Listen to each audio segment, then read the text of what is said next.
Today, we put this on this. Do you remember that awesome music you used to listen to in the late 90s that's now on the classic radio station?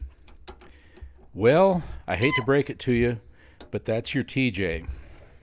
Yes, they're nearly a quarter of a century old, and guess what? They have places that are prone to rust.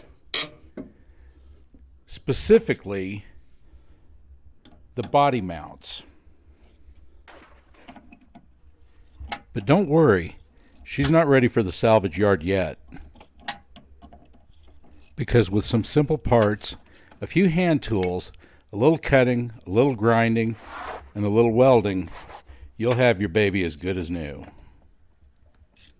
And today I'm going to show you the process. So stick around.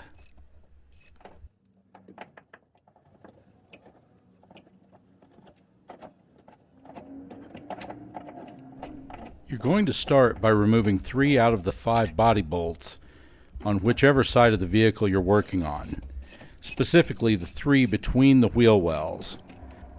You won't need to do anything with the one in front of the gas tank and the one just in front of the front bumper, as they will also help to keep the body properly aligned on the frame while you perform the repairs.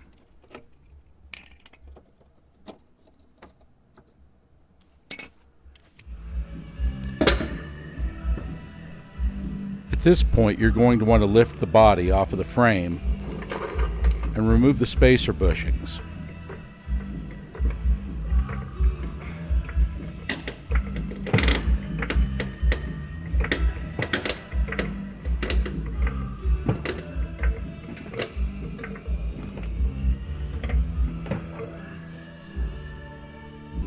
You can do this with a floor jack and a wooden block. Once you've removed all the spacer bushings and the rubber bushings that are mounted in the frame, then support the body from the front frame mount by slipping a block in between it and the body, and then you can safely lower the jack, leaving you with enough room to cut out the rust.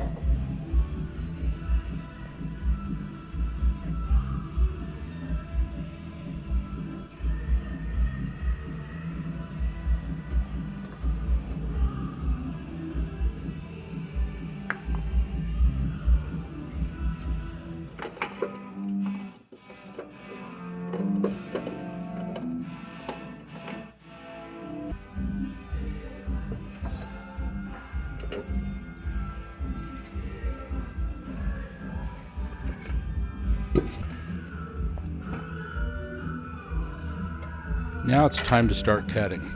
The ideal tool would be a small pneumatic body saw. But since I don't have one, a DeWalt saw is all it's going to have to work.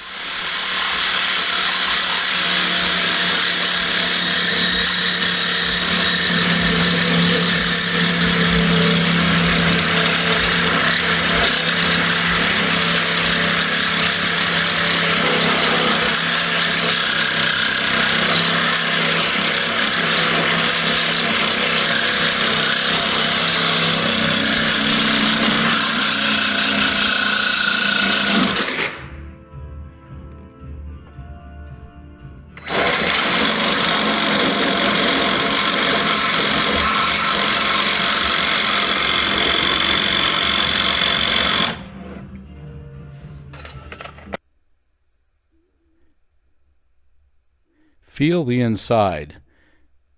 Make sure that you're cutting just outside the double steel.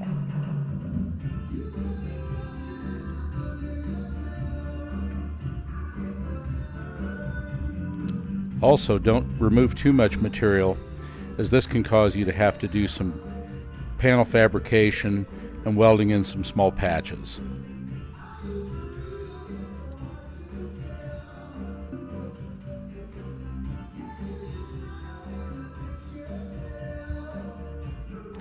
Only a year ago, these mounts were solid. Rust can move very quickly.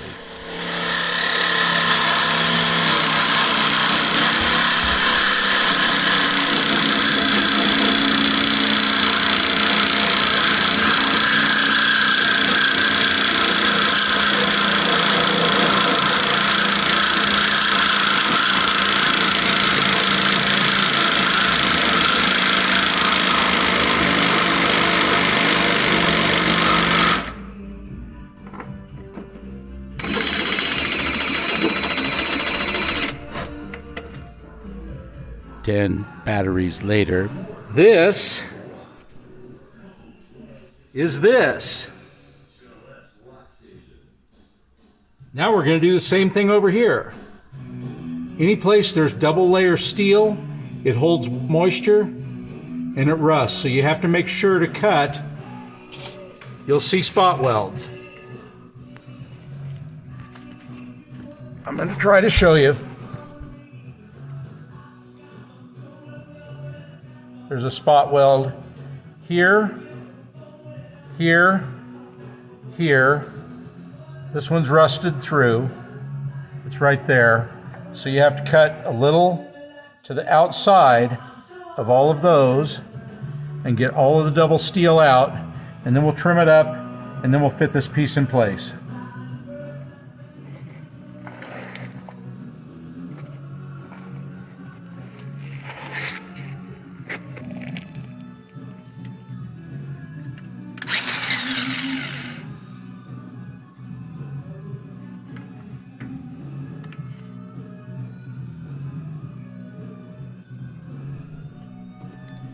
Now, a Sawzall is not the only thing you can use.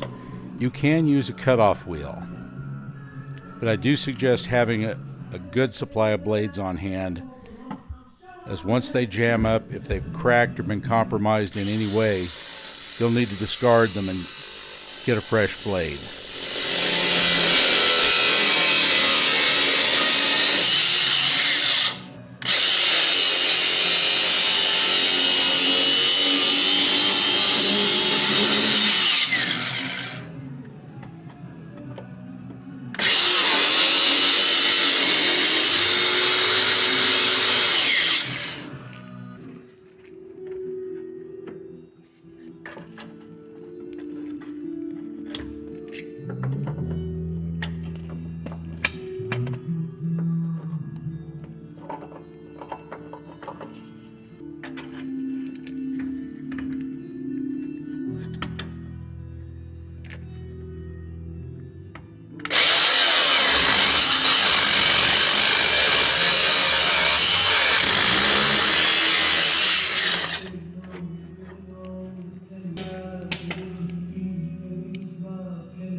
Okay, now you can see the double steel is what's causing the rust, and you want to cut this just where the double steel stopped. Okay, now you can see the double steel is what's causing the rust, and you want to cut this just where the double steel stops.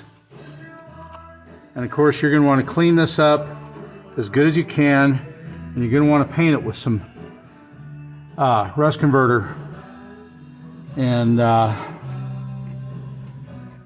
then we'll go back in and we'll weld the patch panel. But it's getting late. I don't think that'll be tonight. I'm going to get this cleared up and fit, and then I think it's time to clean up because I do have to work tomorrow. So back at it.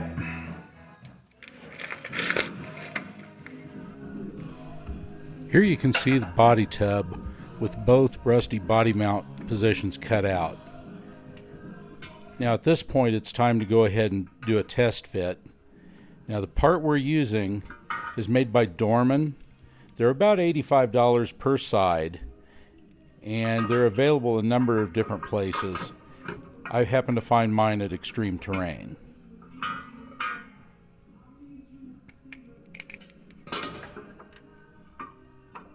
They do have guide holes, so there's no way to get them in incorrectly.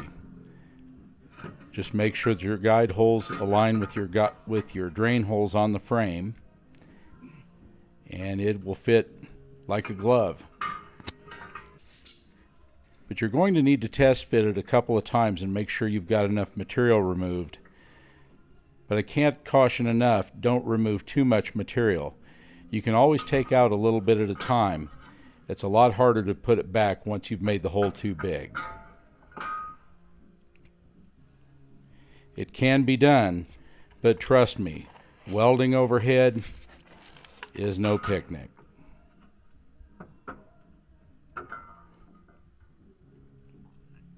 Now here we're going to slip the bushings and the body bolts in place, and we're going to go ahead and tighten them up to the patch panel. And then we're going to slip the front bushing and the front spacer back in place, and we're going to insert that bolt, and we're going to use it as a guide to make sure the body is properly positioned. And we're going to set the weight of the body down on the new patch panel.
And this is where we stop for the night. Despite these being a very good fit, there's a couple of places where once you've removed all the rust, you're still going to have to fabricate some small patch panels to fill the holes.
This was just some small scrap flat stock that we had laying around the shop that matched the thickness of the Dorman patch panels. So we used it to fabricate our own patch panels to fill in the gaps. Now at this point you're going to want to blow out as much rust and debris as you can and just try to get it as clean as possible on the inside. We also went after it with a small wire brush to try to loosen any scale that we could reach.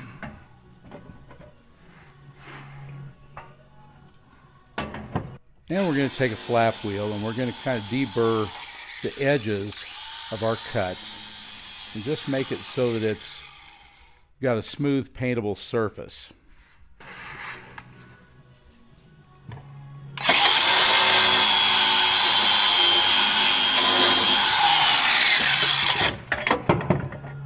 And a reminder to wear proper personal protective gear: face shield, safety glasses or goggles.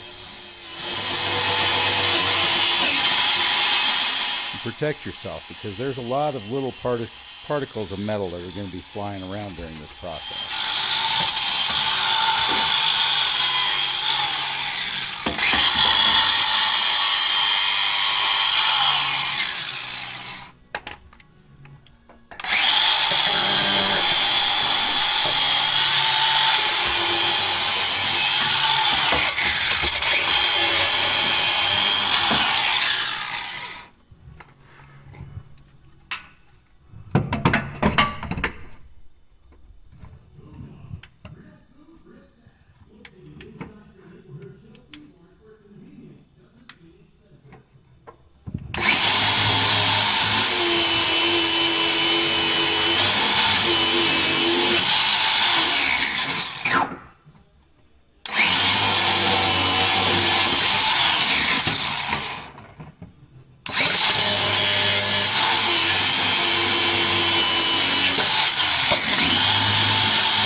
The product I'm using as a rust converter is Zero Rust. It's available at Napa and it's a professional quality.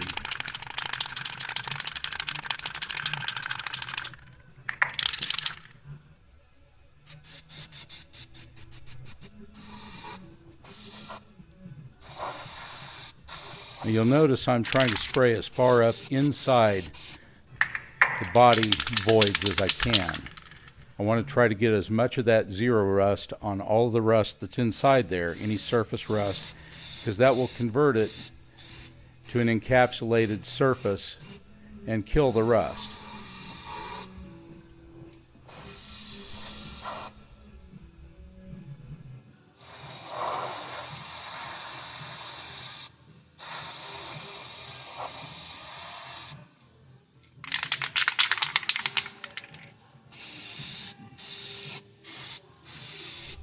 Be generous with it and get it as far up inside the body cavities as you can.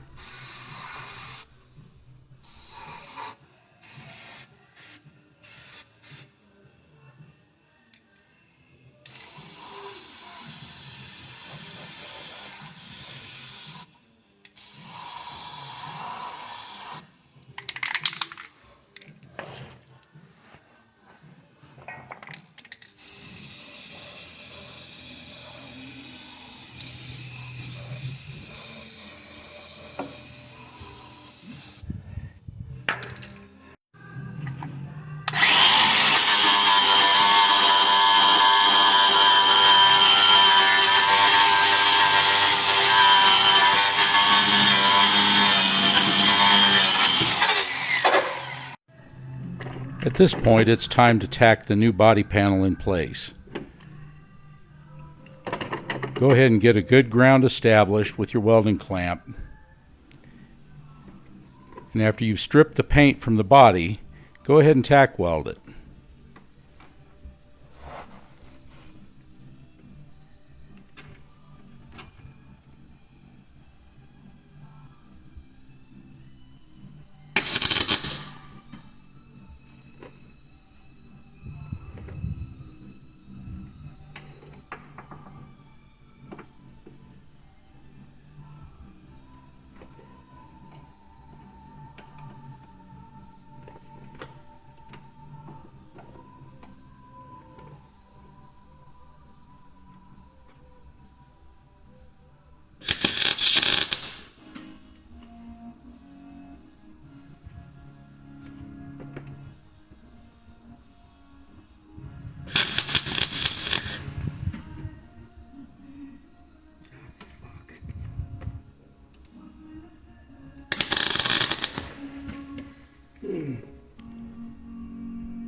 remember, this is body welding. You're not going to burn in big long sections.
You remember those little patch panels we made?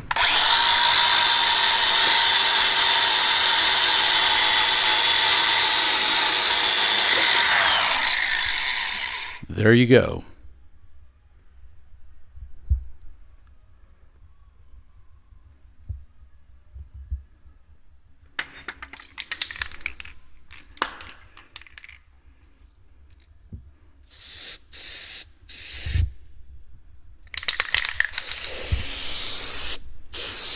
Now, after about 5 hours of stitch welding, just blasting one little dot, move to a different spot, blast a dot, move somewhere else, blast a dot, so that we're not heat soaking the metal and warping both the body and the new patch panel.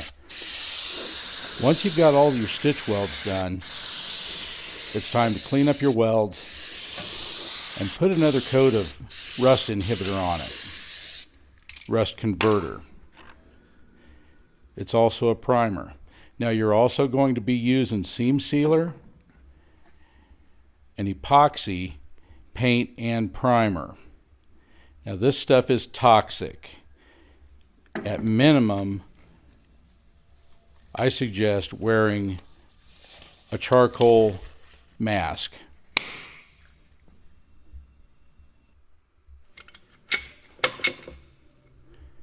Here we're applying the seam sealer.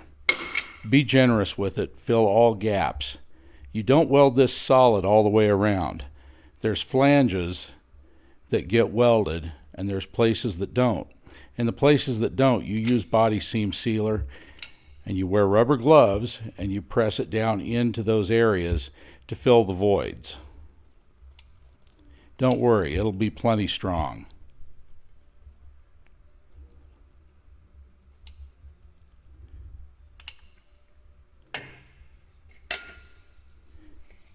It simply applies with a caulking gun, and just use heavy nitrile gloves. And you can even use it as a filler to cover up your welds, to smooth them out.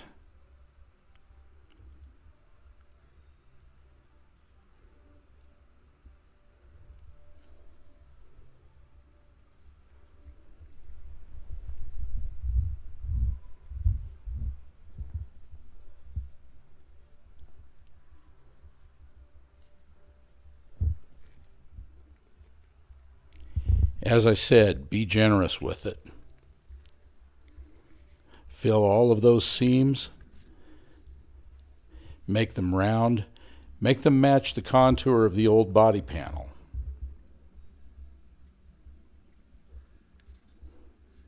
And you don't want to fill in all of your gaps on the bottom. At the rear, there's a hole that's a half moon, and you do not want to seal that seam. If any water should happen to get between the new panel and the old body panel, you want it to have a place to go. Then you're going to mask up. You're going to paint it with your epoxy paint and primer.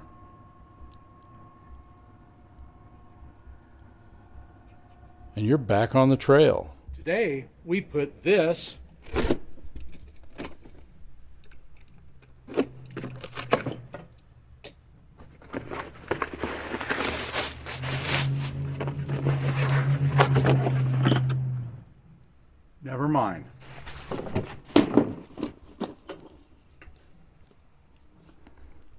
And thanks for watching.